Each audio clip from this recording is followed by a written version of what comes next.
안녕하십니까. 주역 64개 노트 정리. 이번 시간은 수레둔에 대한 네 번째 시간입니다. 전체적으로는 74번째 노트 정리입니다. 이번 시간에는 수레둔 남은 9, 5와 상륙에 대해서 노트 정리한 것을 같이 보겠습니다. 자, 한자를 먼저 같이 보겠습니다. 수레둔, 둔기고, 소정길, 대정흉. 그 은택을 베풀기가 어려우니 소정길, 작은 일에도 바르게 하면 길하고 대정흉, 큰 일에는 고자도 흉하니라. 상활, 둔기고 심의광야. 둔기고는 베품이 빛나지 못함이라 이렇게 이야기합니다. 요 위치로 보면은 기본적으로 양강의 구어로 정의죠. 그 다음에 육이와 정응하죠. 그 다음에 전체적으로 이렇게 감의 한 가운데 있는 거죠. 즉 보면은 구어는 양강이고 중이고 당위로서 구이와 육이와 정하죠. 구이가 육입니다. 정하고 상계는 감으로서 구어로서 감의 한 중간에 있다 이렇게 합니다. 그러면은 둔기고는 해석이 두 가지 대립하는데 여기서는 이제 둔기고 담비 같은 은택이 내리기가 쉽지 않다는 말입니다.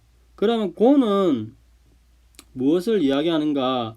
살찐 고기, 기름진 고기, 살찐 고기, 기름고, 은택고라고 이야기합니다. 그러면은 우리가 고를 기름, 재산, 혜택 어느 것일까 문제될 수 있는데 제가 볼 때는 기름도 될 수 있고 재산도 될 수 있고 재화도 될 수 있고 고기도 될 수 있고 혜택 모두에 해당할 수 있다고 생각이 됩니다. 우리가 예전에 제일 첫째 시간에 중천근을 하늘로 해석하는 게 아니라 하늘과 같은 그 무엇, 하늘과 같은 그 무엇 이렇게 그 개의 물상으로부터 그와 동일한 카테고리를 형성하면서 엮어내는 거죠.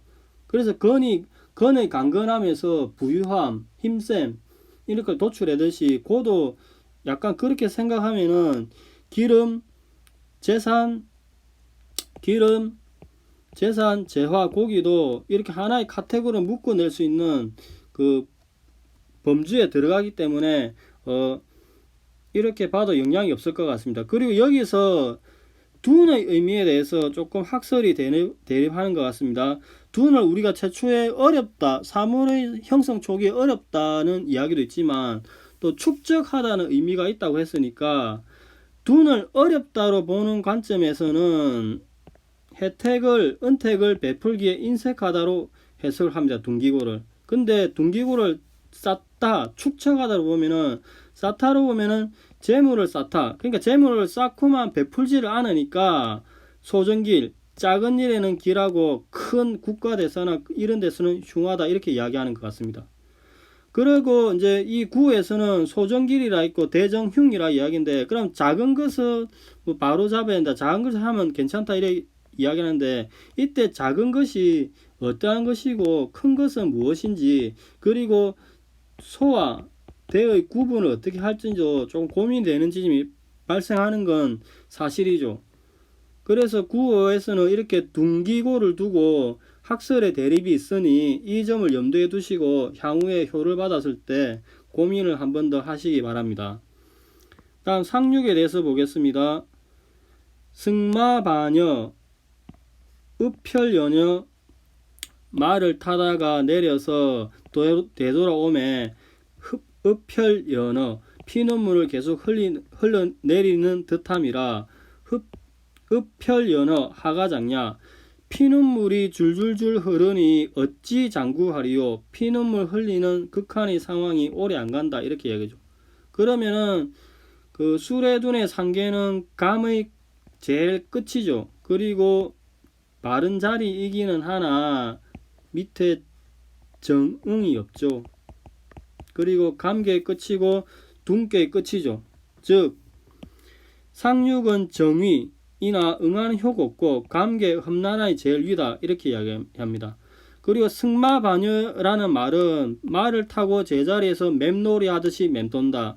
읍펼연어는 눈에서 피가 섞인 눈물이 나온다고 이야기합니다. 즉 이 일반적인 설명은 도모하던 일이 실패하여 피눈물을 흘리며 우니 상황이 징태양난이다.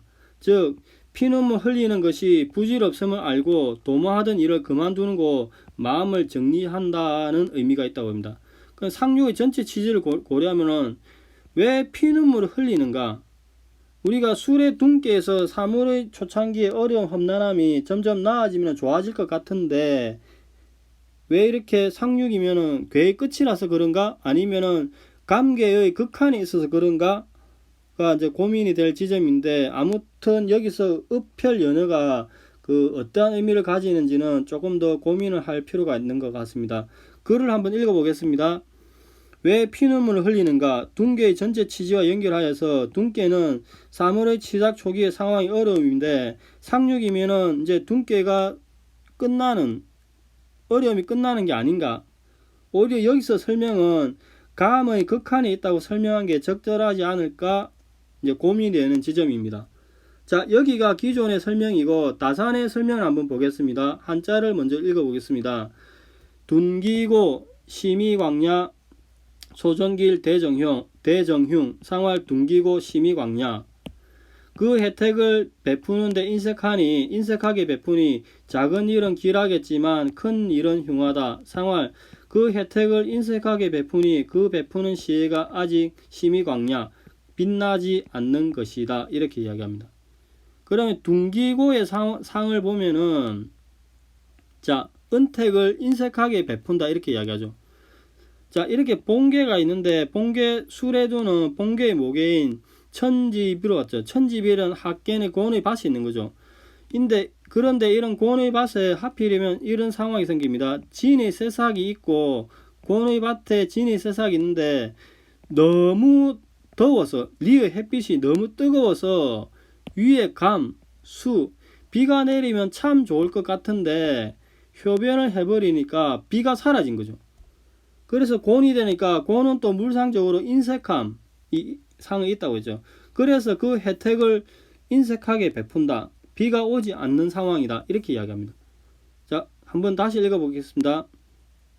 풍지가 함께 목계의 상황에서 곤의 밭이 있는데 이렇게 이제 수레둔이 되면은 최초에 봤듯이 둔계 제일 첫 시간 했듯이 진의 새싹이 나오려고 하는데 이때 그 곤의 밭에 진의 새싹이 나오려고 하는데 리의 햇빛이 너무 뜨거워져서 밭이 메말라 있는 상황에서 감수 비가 오면 참 좋을 것인데 하필이면 이때 오효가 변화해서 곤이 되어버리니 둔기고 그 은택을 인색하게 베푼다. 즉 비가 오지 않는 상황이 둔이라고 이야기합니다.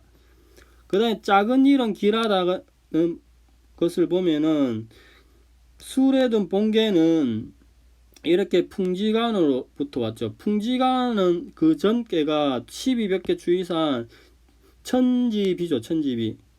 근데 이제 그 전에는 또 이렇게 됐겠죠. 지택임이 그 전에는 또 이제 이런 상황이었겠죠. 천산둔이었겠죠. 그래서 점점 이렇게 음이 상승해 나가는 과정에서 이렇게 강이 이렇게 내려와 가지고 막아 버렸는데도 다시 구호가 효변해 보니까 음이 완전히 장악해 버린 거죠. 그 음의 세상이 된 거죠. 그래서 음은 작은 것이니 소사 작은 일은 길하다 이렇게 이야기합니다. 즉 빗계에서 관으로 점점 가면은 음이 장악하여서 양이 두 개뿐인데 추위를 하게 되면은 1이 6으로 가고 그 다음에 오효 강이 음으로 이렇게 변하고 즉 음의 세상이 되는 거죠. 음의 작용이 모두 합쳐서 음이 4개가 되니까 소사길 작은 일은 길하다. 그럼 큰 일은 흉하다. 군자 일은 또 흉하다고 나오겠죠. 자, 이 부분을 보면은 본계가 이렇게 수레둔이 있습니다. 수레둔은 또 다른 수레둔계의 모계인 지택임에서 온 거죠. 지택임에서 이렇게 2가 5로 가니까 5위를 획득하면은 바른 자리죠. 근데 효변하니까 강이 사라진 거죠. 그래서 결국 강이 사라지니까 군주가 하는 일은 흉하다 이렇게 됩니다. 자, 지택임께 2가 5로 상승하니까 제자리인데 효변을 하니까 강이 음으로서 되니까 결국 강이 소멸하는 상황이 되니 군주가 하는 일은 흉이다 이렇게 설명합니다. 그리고 그 빛이 그 베품이 아직 빛나지 않는 상황도 이렇게 그 술에 둔 본계가 있으면 술에 둔 본계는 또 다른 본계의 모계인 풍지간에 사는데 풍지간 상계에는 손의 명령이 있는 거죠.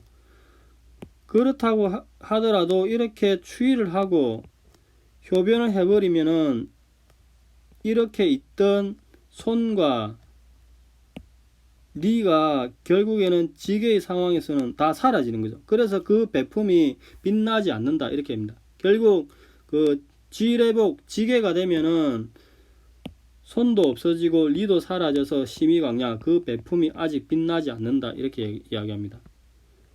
자, 여기까지가 구오에 대한 설명이고 상육에 대한 설명 한번 보겠습니다. 승마반여 읍혈연어 상월 읍혈연어 하가장야 말을 타고 되돌아오미니 너무나 원통하여 피눈물이 줄줄 흐른다. 상월 피눈물이 줄줄 흐르니 이러한 상태가 하가장야 어찌 오래 가겠는가 갈 수 있으리요 이렇게 합니다. 그럼 승마반여의 상을 보면은 태녀가 나를 일으킨 거를 다산 선생님은 조금 안 좋게 보는 것 같습니다. 기본적으로. 자, 여기를 보겠습니다. 술에 둔 본계가 이제 상육이 변하면은 택내수가 되죠. 근데 택내수를 이렇게 뿅 뒤집어 가지고 보면은 산택손이 되죠. 산택손. 근데 산택손의 또 다른 모계는 지천태죠. 그래서 최초의 지천태로부터 출발을 하면은 건의 말이 이렇게 있는데 이렇게 있죠. 추위를 이렇게 하게 되면은 여기 또 태녀가 이렇게 나타나는 거죠. 그래서 태녀가 건의 말을 타고 있는 즉 태녀가 말을 탄 승마반여의 상이 또다시 나타나고 이야기합니다. 되돌아온다 이야기하죠. 즉 말을 타고 되돌아오는 승마반여의 상이 나온다 이렇게 이야기합니다. 즉 결국에는 이 지택임계의 여기 있는 태녀가 지금 풍내익계가 여기 이제 풍내익계죠. 익계가 반역된 산택손에서 여기에 태녀가 이제 다시 나타나는 거죠. 여기서 이 상황을 이야기합니다. 즉 산택손이 되면은 갑자기 나타나서 승야반여 말을 타고 되돌아온다 이런 상황이 펼쳐지는 것이라고 이야기합니다. 그러면은 읍혈연어의 상을 또 보면은 술에 둔 본계가 이렇게 있는데 이 술에 둔 본계는 풍지간이라는 본계의 모계로부터 왔죠. 이제 손을 풍지간의 손을 눈, 아이 눈이라고 봅니다. 물상을. 그러면 이렇게 추위를 하게 되면은 감의 눈물이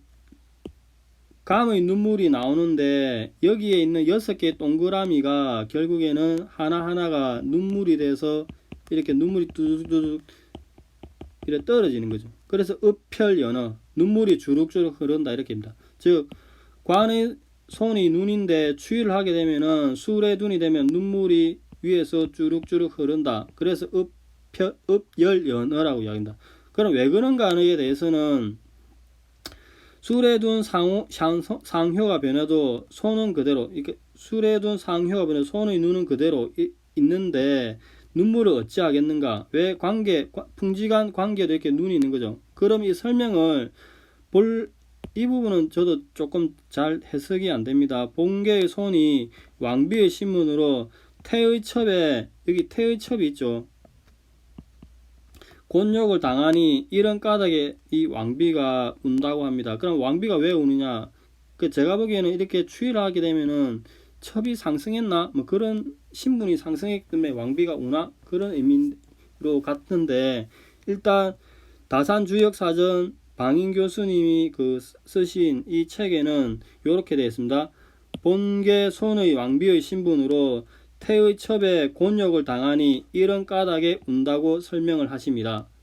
거듭 말씀드리지만 제가 이렇게 하는 모든 물상은 다산주역사전에 나온 것이고 방인 교수님이 한글로 다 풀이하신 거를 제가 이렇게 노트 정리를 한 것입니다. 이제 다산 선생님도 대단하지만 방인 교수님도 이거를 어려운 작업을 다 해가지고 널리 이렇게 책으로 내신 것도 정말 대단한 일이죠. 그래서 우리 같은 일반인들이 이것을 보고 배울 수 있으니까 개인적으로 굉장히 고마운 상황이죠. 자, 이렇게 설명하는데 이제 마지막으로 다시 한번 읽어보겠습니다. 말을 타고 되돌아오미니 너무나 원통하여 피눈물을 줄줄 흐른다. 상활 피눈물이 줄줄 흐르니 이러한 상태가 어찌 오래 갈 수 있으리요. 이렇게 이야기합니다.